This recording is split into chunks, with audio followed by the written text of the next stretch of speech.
తెలంగాణ హైకోర్టులో మాజీ సీఎం కేసీఆర్, మాజీ మంత్రి హరీష్ రావుకు ఊరట లభించింది. కాళేశ్వరంపై జస్టిస్ ఘోష్ రిపోర్టును హైకోర్టు నిలిపివేసింది. రిపోర్టు ఆధారంగా చర్యలు తీసుకోవద్దని హైకోర్టు ఆదేశించింది. జస్టిస్ పీసీ ఘోష్ కమిషన్ ఎలాంటి నిబంధనలు పాటించలేదని కోర్టు తెలిపింది. నివేదిక ఆధారంగా ఎలాంటి చర్యలు చేపట్టవద్దని ఆదేశించింది. సెక్షన్ 8C ప్రకారం నోటీసులు ఇవ్వాలని తెలిపింది. ఆరోపణలు ఎదుర్కొంటున్న వారిని క్రాస్ ఎగ్జామినేషన్ చేయాల్సి ఉందన్నారు. అలాంటి అవకాశం వారికి కల్పించినందున రిపోర్ట్ ఆధారంగా ఎలాంటి చర్యలు తీసుకోవద్దని తెలిపింది. కాంగ్రెస్ ప్రభుత్వం అధికారంలోకి వచ్చిన తర్వాత గత బీఆర్ఎస్ ప్రభుత్వ హయాంలో నిర్మించిన మేడిగడ్డ, అన్నారం, సుందిళ్ల బ్యారేజీల నిర్మాణంలో జరిగిన నాణ్యతా లోపాలు, ఆర్థిక అవకతవకలపై విచారణకు జస్టిస్ పీసీ ఘోష్ కమిషన్ను నియమించింది. 2024 మార్చి 14న కమిషన్ ఏర్పాటైంది. బ్యారేజీల్లో అవకతవకలపై విచారణ కోసం దీన్ని ఏర్పాటు చేశారు. సుమారు 16 నెలల పాటు సుదీర్ఘంగా విచారణ జరిపింది జస్టిస్ పీసీ ఘోష్ కమిషన్.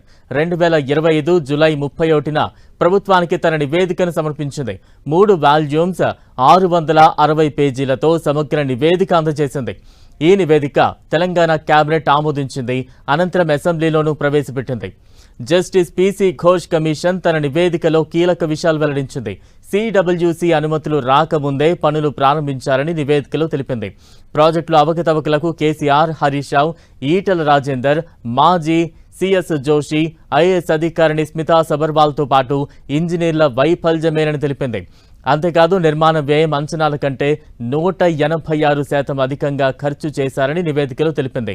2023 అక్టోబర్లో బ్యారేజీలో దెబ్బతినడానికి నిర్మాణ లోపాలే కారణమని సూచించింది. జస్టిస్ పీసీ ఘోష్ రిపోర్ట్ ఆధారంగా సిబిఐ విచారణకు సర్కార్ సిఫార్సు చేసింది. అయితే కేంద్ర ప్రభుత్వం మాత్రం దీనిపై ఎలాంటి నిర్ణయం తీసుకోలేదు. సిబిఐ విచారణకు అడుగు ముందు పడలేదు. జస్టిస్ పీసీ ఘోష్ కమిషన్ నియామకం రిపోర్టుపై మాజీ సీఎం కేసీఆర్, ఇరిగేషన్ మాజీ మంత్రి హరీష్ హైకోర్టును ఆశ్రయించారు.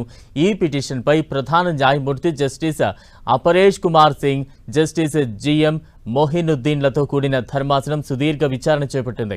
ఇప్పటికే వాదనలు విన్న హైకోర్టు తీర్పును రిజర్వ్ చేసింది.